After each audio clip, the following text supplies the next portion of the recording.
Assalamualaikum. I am Muhammad Riaz, your biology teacher from Stars Academy, Head Office, Johar Town, Lahore. आज हमने discussion करनी है transport in plants plus blood circulatory system के हवाले से जो आपने टेस्ट सॉल्व किया है उनके अंदर जो एमसीक्यूज़ हैं उनके आंसर्स पे बात होगी और उस आंसर की वजह क्या है इस पे बात करेंगे। तो आइए डिस्कस करते हैं, लेकिन इससे पहले आप बताइए क्या आपने टेस्ट सॉल्व कर लिया कि नहीं? तो यकीनन कर लिया होगा, इसीलिए तो आज हम यहाँ पर डिस्कशन के लिए मौजूद हैं। तो पहला एमसीक्यू आप देख लीजिए, the path of water from soil up to secondary xylem is. Basically ये एमसीक्यू इस चीज़ के हवाले से है कि रूट का जो क्रॉस सेक्शनल एरिया है और उसके जो डिफरेंट कंपोनेंट्स हैं, क्या आपको उन कंपोनेंट्स का मालूम है कि नहीं। यानी बेसिकली आपसे यही पूछना था कि रूट का जो आउटर मोस्ट पार्ट है उसे आप एपिडर्मिस कहते हैं, फिर एपिडर्मल सेल्स की एक्सटेंशन से रूट हेयर्स की फॉर्मेशन होती है, फिर उसके इन साइड पे कॉर्टेक्स होता है, फिर एंडोडर्मिस, फिर पेरिसाइकल और उसके बाद फिर आपको जाइलम वेसल मिलती है। तो प्यारे बच्चों, ये जो पाथवे आपको बता दिया, इसके थ्रू वाटर मूव करते हुए, वाटर और मिनरल्स मूव करते हुए, यानी सैप की बात कीजिए, सैप मूव करते हुए जाइलम तक पहुंचता है। तो आप देख लीजिए अल्फा ऑप्शन के अंदर मौजूद है, सॉइल से water root hair cell wall के थ्रू कॉर्टेक्स में एंटर हो जाता है, फिर एंडोडर्मिस में, फिर पेरिसाइकल के थ्रू जाइलम वेसल के अंदर एंटर हो जाएगा। तो यही आंसर है, alpha is the answer. MCQ number 2, water will be absorbed by root hair when. तो प्यारे बच्चों आप देख लीजिए alpha option, concentration of solutes in the cell sap is high, यही आंसर है, आंसर इज अल्फा। यानी प्यारे बच्चों, अगर सेल सैप के अंदर सॉल्यूट ज़्यादा है तो इसका मतलब ये है कि वाटर पोटेंशियल लो हो गया और सॉइल में वाटर पोटेंशियल ज़्यादा हो गया। और आपको मालूम ऑस्मोसिस के मुताबिक यही तो है कि water moves from higher water potential to lower water potential through a selectively permeable membrane.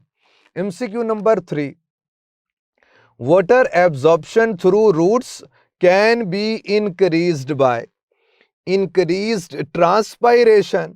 तो जाहिर बात है कि ट्रांसपायरेशन ज़्यादा हो रही तो वाटर अपटेक भी ज़्यादा हो रही होगी। तो answer is alpha. MCQ number 4, the ultimate cause for the movement of water against gravity in a tree is. ये कैसी हैरानी की बात है कि water against the gravity move करता है। और प्यारे बच्चों, सनी डे में जो सबसे इम्पोर्टेंट फोर्स है वो ट्रांसपायरेशन। आप बता दीजिए व्हाट इज ट्रांसपायरेशन। हम कहते evaporative loss of water from aerial parts of the plant. तो यहाँ पर जो सबसे बड़ी फोर्स है वाटर की कंडक्शन में और एसेंट ऑफ वाटर में, वो transpiration. Charlie is the answer. MCQ number 5, which one of the following is connected with transport of water in plants. तो प्यारे बच्चों, आंसर इज चार्ली। जाइलम के थ्रू वाटर और मिनरल्स की कंडक्शन होती है और फिलोइम के थ्रू जो ऑर्गेनिक मटेरियल है, फोटोसिंथेसिस से जो ग्लूकोज बनता है, फिर वो स्टेबल फॉर्म सुक्रोज के अंदर कन्वर्ट हो जाता है और फिर फिलोइम के थ्रू ट्रांसपोर्ट होता है। इसका आंसर चार्ली है। MCQ number 6, osmosis is the movement of.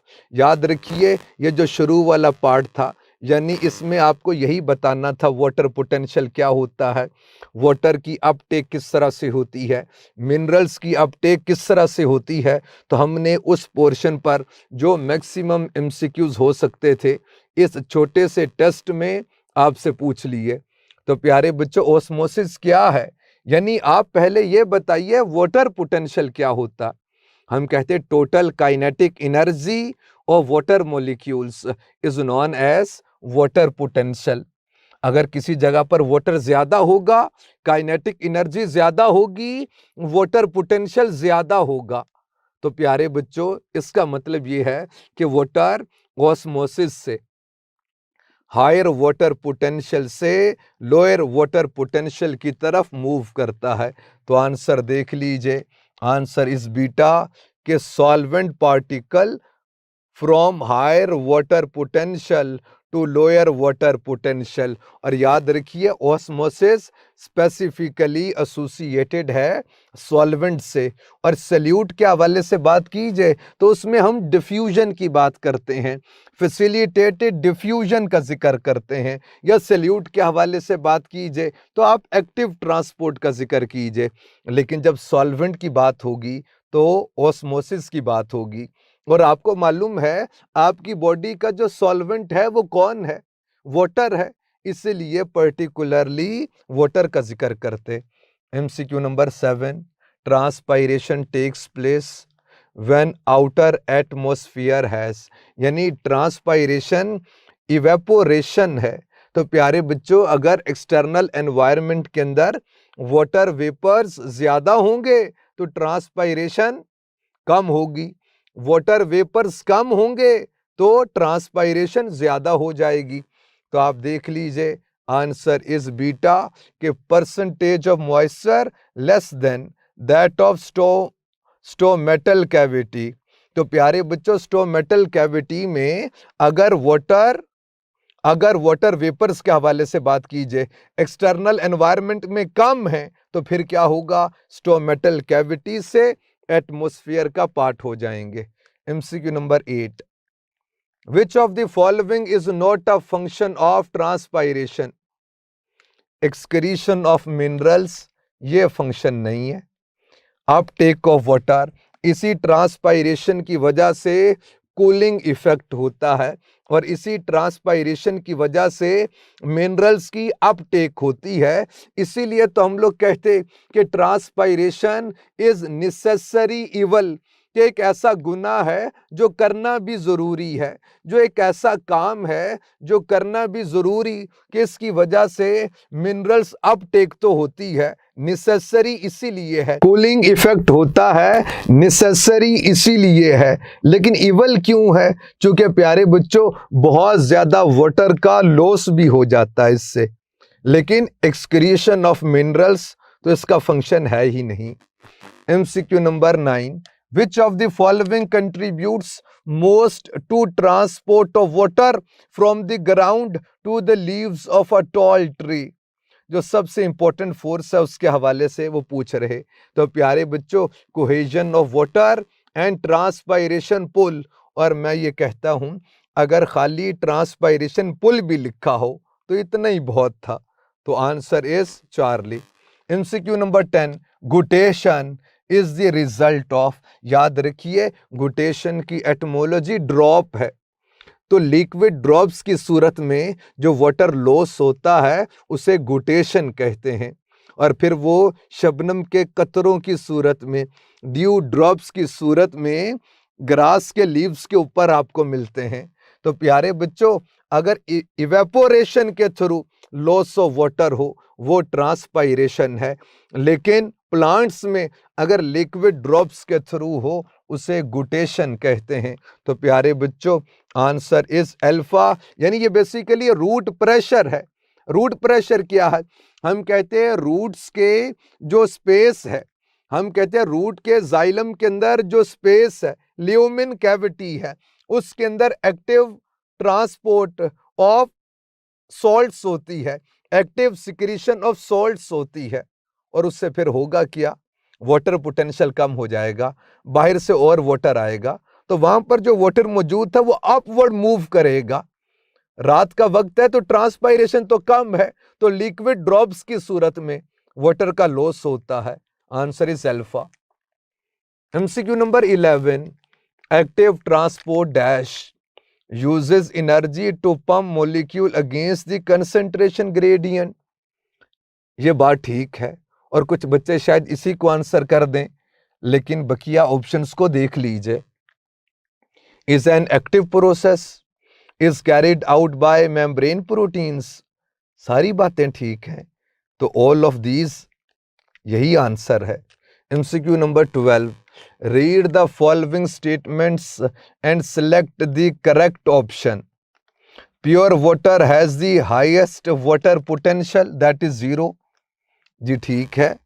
Process of diffusion does not require any input of energy, ठीक है। Water moves from this system containing water at higher water potential to the one having lower water potential, ये बात भी ठीक है, तो delta is the answer, कि ये सारी बातें ठीक हैं। MCQ number 13, in the given flow chart the water flows from soil to the xylem of the root, identify the tissues involved in steps A. Root hair से water cortex में, cortex के through फिर alpha में क्या होगा, आप बताइए। अभी कुछ देर पहले बताया कि एंडोडर्मिस का जिक्र करेंगे, answer is beta. MCQ number 14, N artery is a vessel that carries blood with high concentration of oxygen away from the heart, ये बात बेहतरीन है कि आर्टरी ऐसी ब्लड वेसल होती है जो हार्ट से अवे लेकर जाएगी, और उसके अंदर ऑक्सीजनेटेड ब्लड भी हो सकता है, और ज्यादातर ऑक्सीजनेटेड ही होता है, लेकिन पल्मोनरी आर्टरी के केस में डीऑक्सीजनेटेड ब्लड होता है। MCQ number 15, a vein differs from artery in having valves to control direction of flow, जी ये बात ठीक है कि वेन्स के अंदर वेल्व्स होते हैं जो कि नहीं होते हैं किधर, आर्टरी में, यही आंसर है। MCQ number 16, the exchange of materials between blood and interstitial fluid occurs only through, आपको मालूम है जो वन सेल थिक हैं वो कैपिलरीज होती हैं, पोरस होती हैं, और ब्लड प्रेशर का हल्के से डिफरेंस की वजह से वो प्रेशर के थ्रू मटेरियल उन पोर्स के थ्रू बाहर आ जाएगा, तो ये कैपिलरीज के थ्रू एक्सचेंज होता है। Charlie is the answer. MCQ number 17, cardiac muscle is composed of striated, unbranched, नहीं ये तो नहीं है, branched होते हैं, unstriated, spindle shaped, नहीं ये बात भी ठीक नहीं है, striated, branched and involuntary muscle fibers, ये बात ठीक है कि Charlie is the answer।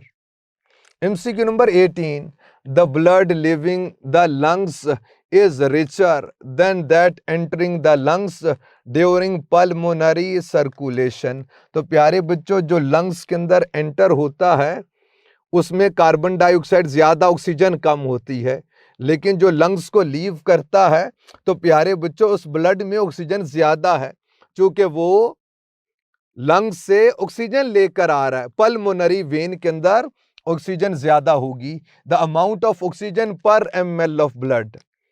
MCQ number 19, oxygenated blood is carried by pulmonary vein, तो प्यारे बच्चों पल्मोनरी आर्टरी में डीऑक्सीजनेटेड ब्लड है, इसीलिए तो वो आया है किसके पास, लंग्स के पास आया है। हार्ट तो वैसे आपने पहले पढ़ लिया होगा, यहाँ पर MCQ की क्लैरिफिकेशन की खातिर अगर हम इस तरह से सिंपली एक हार्ट बना दें, ये 4 चैम्बर्स और ये राइट एट्रियम है और ये लेफ्ट एट्रियम है, राइट वेंट्रिकल है, लेफ्ट वेंट्रिकल है, और यहाँ पर ब्लड होता है कैसा, तो याद रखिए यहाँ पर डीऑक्सीजनेटेड ब्लड होता है। यहाँ पर बताइए कैसा, डीऑक्सीजनेटेड है, फिर इसके थ्रू ये ब्लड जाएगा किधर, लंग्स में, पल्मोनरी ट्रंक के थ्रू, और फिर पल्मोनरी आर्टरीज में ब्लड देखिए कैसा होगा, हम कहते हैं डीऑक्सीजनेटेड, लेकिन जो लंग्स से लेकर आएगी लेफ्ट एट्रियम में, ये चूंकि लंग्स से ऑक्सीजन लेकर आएगी इसीलिए इसमें ब्लड होगा कैसा, ऑक्सीजनेटेड होता है। और प्यारे बच्चों यहाँ पर जो ब्लड आएगा वो कैसा हो जाएगा, ऑक्सीजनेटेड। यहाँ पर जो ब्लड है वो कैसा, ऑक्सीजनेटेड होगा। तो पल्मोनरी वेन के अंदर ब्लड कैसा है, ऑक्सीजनेटेड। बकिया सभी वेन्स के अंदर ब्लड डीऑक्सीजनेटेड होता है। MCQ number 20, blood from the head, neck and four limbs enter the heart by way of. याद रखिए, अपर बॉडी पार्ट से जो हार्ट की तरफ ब्लड लेकर आता है वो कौन है, एक तो वेन ही होगी ना, फिर उसे कहते हैं सुपीरियर वेना कैवा। तो answer is alpha. MCQ number 21, covering of heart is called pericardium. Name से इंडिकेट होता है, पेरी अराउंड को कहते, कार्डिक हार्ट को कहते। तो जो हार्ट के अराउंड में होगी पेरिकार्डियम ही बोलेंगे। MCQ number 22, in mammals oxygenated blood enters the heart at. तो आप देख लीजिए लेफ्ट एट्रियम के अंदर एंटर होता है। तो answer is Charlie. MCQ number 23, in the heart of man the bicuspid valve is situated between.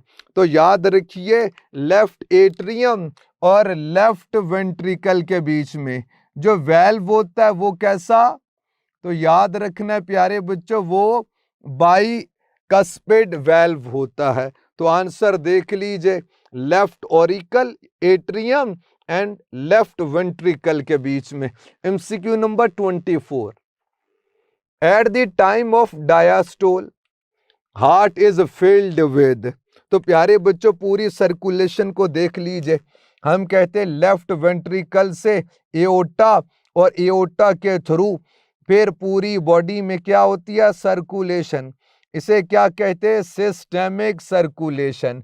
और फिर ये ब्लड डीऑक्सीजनेटेड होकर इंफीरियर वेना कैवा और सुपीरियर वेना कैवा के थ्रू ये एंटर हो जाएगा, कहाँ पे, राइट एट्रियम में। तो जब इन चैम्बर्स की डायस्टोल होती है, रिलैक्सेशन होती है, तो इसमें बेसिकली वीनस ब्लड आता है इंफीरियर वेना कैवा से। सुपीरियर वेना कैवा से जो आता है वो राइट एट्रियम के अंदर ओपन हो जाएगा। और याद रखिए जो पल्मोनरी वेन से आएगा वो लेफ्ट एट्रियम के अंदर एंटर हो जाएगा। यानी कुछ ऑक्सीजनेटेड ब्लड लेकर आती हैं, कुछ डीऑक्सीजनेटेड। मिक्स्ड नहीं होता, मिक्स्ड ब्लड तो आपको कैपिलरी लेवल पर मिलता है। तो बेहतर आंसर ये है कि आप वीनस ब्लड बोल दीजिए कि वेन्स के थ्रू जो आता है। Beta is the answer. MCQ number 25, blood passes from left ventricle to right atrium, it is. यानी उनका कहना यह है कि left ventricle to right atrium में ये जो प्यारे बच्चों सर्कुलेशन है इसे क्या कहते, systemic circulation. Alpha is the answer. MCQ number 26, how many valves are present in human heart. तो याद रखिए 4 वेल्व्स होते हैं। कौन कौन से, एक तो होता है बाइकस्पिड वेल्व, एक होता है ट्राइकस्पिड वेल्व, और बेस ऑफ राइट और लेफ्ट वेंट्रिकल पे आपको वेल्व्स मिलते जिन्हें आप कहते हो सेमी लूनर वेल्व्स। तो टोटल कितने हो गए, 4 होते हैं। Alpha is the answer. MCQ number 27, blood can enter in ventricles during all of the following phases of cardiac cycle except। जाहिर बात है बेटे, जब वेंट्रिकल्स की कॉन्ट्रैक्शन होगी फिर तो एंटर नहीं होगा ना। तो answer is delta. MCQ number 28, carotid artery carries. कारा वैसे स्कल को कहते, शेल को कहते, तो जो हेड की तरफ ब्रेन की तरफ लेकर आती है ऑक्सीजनेटेड ब्लड को, उसे कैरोटिड आर्टरी कहते हैं। तो answer is beta, oxygenated blood to brain. MCQ number 29, tricuspid valve is found in between. ये राइट एट्रियम और राइट वेंट्रिकल के बीच में है। तो आंसर इज बीटा।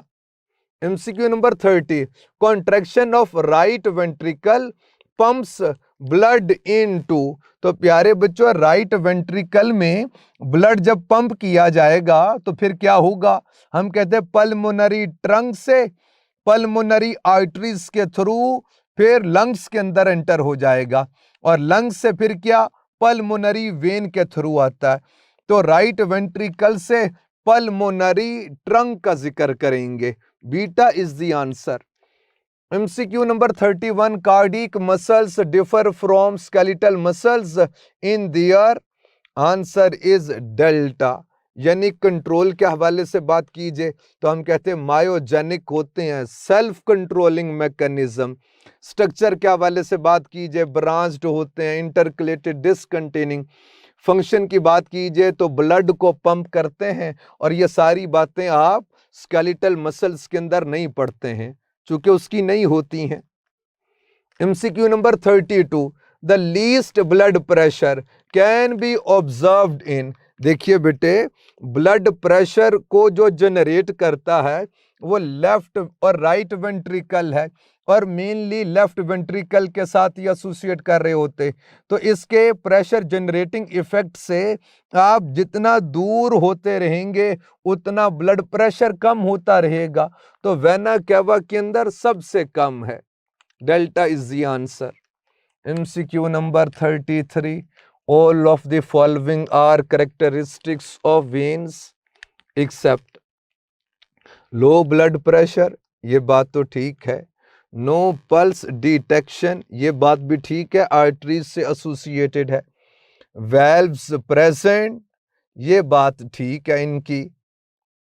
और प्यारे बच्चों have smaller bore and thin walls, नहीं आपने पढ़ा है कि लार्जर बोर होता है और थिक वॉल्ड होती हैं, 3 लेयर्स कंटेनिंग होती हैं। तो delta is the answer. MCQ number 34, oxygenated blood is supplied to all body from, तो प्यारे बच्चों यहां पर ब्लड आ गया कैसा, ऑक्सीजनेटेड, लेफ्ट एट्रियम में, लेफ्ट वेंट्रिकल में कैसा है, ऑक्सीजनेटेड। इसके थ्रू पूरी बॉडी में सर्कुलेट किया जाएगा। तो left ventricle is the answer, delta is the answer. MCQ number 35, pulmonary trunk arises from, तो आप देख लीजिए राइट वेंट्रिकल से, तो answer is beta. MCQ number 36, both vena cava drain into, superior vena cava की बात कीजिए या इंफीरियर वेना कैवा की बात कीजिए तो राइट एट्रियम के अंदर आकर ओपन होती हैं। अगर ये डायग्राम आपको इस तरह से याद हो तो आपको MCQ सॉल्व करने में बहुत आसानी होती है, इसीलिए इस डायग्राम के थ्रू एक्सप्लेन कर रहा, वरना इस टॉपिक का जो लेक्चर था आपने प्रॉपर हार्ट की डायग्राम्स के साथ पढ़ लिया होगा। MCQ number 37, mitral valve prevent the flow of blood from, क्योंकि याद रखिए बाइकस्पिड वेल्व को मिट्रल वेल्व भी कहते हैं। तो ये basically left ventricle to left atrium में ब्लड को मूव करने से रोक रहा होता है। तो प्यारे बच्चों answer is delta, left ventricle to left atrium. MCQ number 38, largest distributing vessel is, तो हम एओर्टा के साथ एसोसिएट करेंगे, इसी के थ्रू पूरे बॉडी में सर्कुलेशन होती है। तो answer is alpha. MCQ number 39, largest vessel distributing deoxygenated blood, तो याद रखिए वो पल्मोनरी ट्रंक है, आंसर देख लीजिए beta. MCQ number 40, blood is circulated between heart and lungs in, तो प्यारे बच्चों जो लंग्स के थ्रू सर्कुलेशन होती है इसे पल्मोनरी सर्कुलेशन कहते। पल्मो की एटमोलॉजी ही लंग्स है, तो जो लंग्स की तरफ सर्कुलेशन होगी pulmonary circulation. 41, first artery that arises from the aorta, aorta से जो पहली आती है उसे कहते हैं कोरोनरी आर्टरीज। ये कोरोनरी आर्टरीज हार्ट के सेल्स को फिर मसल्स को ऑक्सीजनेटेड ब्लड सप्लाई करती है, और उस ब्लड के अंदर जो ऑक्सीजन है उसका एक्सचेंज हो जाएगा और जो न्यूट्रिएंट्स हैं ग्लूकोज एटसेट्रा उसका एक्सचेंज हो जाएगा। Charlie is the answer. MCQ number 42, blood vessel supplying nutrient to heart. तो प्यारे बच्चों, अभी आपको बताया है कि जो पहली ब्लड वेसल एओर्टा की बेस से आती है उसे चार्ली कोरोनरी आर्टरी कहते हैं। MCQ number 43, iliac veins unite to form. तो प्यारे बच्चों याद रखिए, इंफीरियर वेना कैवा की फॉर्मेशन होती है। आपको मालूम है इलियक वेन्स वो हैं जो आपके राइट और लेफ्ट लेग से ब्लड को टुवर्ड्स हार्ट लेकर आती हैं। इन दोनों के मिलने से होता क्या है, एक लार्ज वेन बनती है, लोअर पार्ट से आ रही, तो आप इसे कह दीजिए क्या, inferior vena cava. Answer is alpha. MCQ number 44, all events of heart cycle और cardiac cycle are completed in 0.8 second. Alpha is the answer. Normally atrial diastole takes a total of, याद रखिए 0.7 सेकेंड। इसका क्या होता है, relaxation का। और 0.1 second atrial systole होता है। आपको बताया था कि 90% ब्लड तो वैसे ही वेंट्रिकल्स के अंदर आ जाएगा, वो जो 10% है उसके लिए हल्की सी क्या कॉन्ट्रैक्शन होती है 0.1 सेकेंड के लिए। तो प्यारे बच्चों, normally atrial diastole takes a total of तो 0.7 सेकेंड, लेकिन अगर एट्रियल सिस्टोल की बात कीजिए तो वो आप 0.1 सेकेंड कह देंगे। MCQ number 46, at start of ventricle contraction, यानी जब वेंट्रिकुलर कॉन्ट्रैक्शन स्टार्ट होती है तो ये जो एट्रियो वेंट्रिकुलर वेल्व्स हैं ये क्लोज हो जाएंगे और सेमी लूनर वेल्व्स ओपन हो जाएंगे। तो answer is delta. Cuspid valves, bicuspid, tricuspid valves open हो जाएंगे, सेमी लूनर वेल्व्स ये ओपन हो जाएंगे और कस्पेड वेल्व्स क्लोज हो जाएंगे। MCQ number 47, double membranous covering around heart is called. तो याद रखिए, Charlie is the answer, pericardium. Peri around को कहते, कार्डिक हार्ट को कहते। हार्ट के अराउंड में जो डबल मेम्ब्रेनस कवरिंग है उसे पेरिकार्डियम कहते। MCQ number 48, thickest chamber of heart is.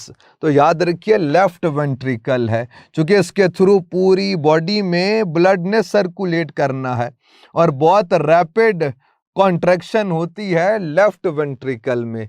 तो answer is Charlie. MCQ number 49, which of the following blood vessel is one cells thick.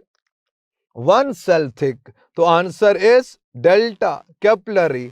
MCQ number 50, lowest rate of flow of blood is found in. तो याद रखिए जो capillaries हैं इनमें rate of flow of blood सबसे कम होगा। क्यों? इसके थ्रू मटेरियल का एक्सचेंज होता है। वेन्स के अंदर फिर rate of flow of blood increase करता है। क्यों?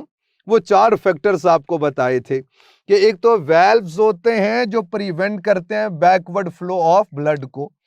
फिर दूसरी बात बताई थी कि विजरल मूवमेंट होती है, ब्रीदिंग मूवमेंट्स की वजह से और मस्कुलर एक्टिविटीज की वजह से वेन्स पे प्रेशर एक्सर्ट होता है, उस प्रेशर की वजह से स्पीड इंक्रीज हो जाती है। तो प्यारे बच्चों, ये आज सारी बातें थी transport in plants plus blood circulatory system के हवाले से। आप इसे पढ़ लीजिएगा, कोई बात ना समझ आए तो पूछ लीजिएगा। अल्लाह हाफिज।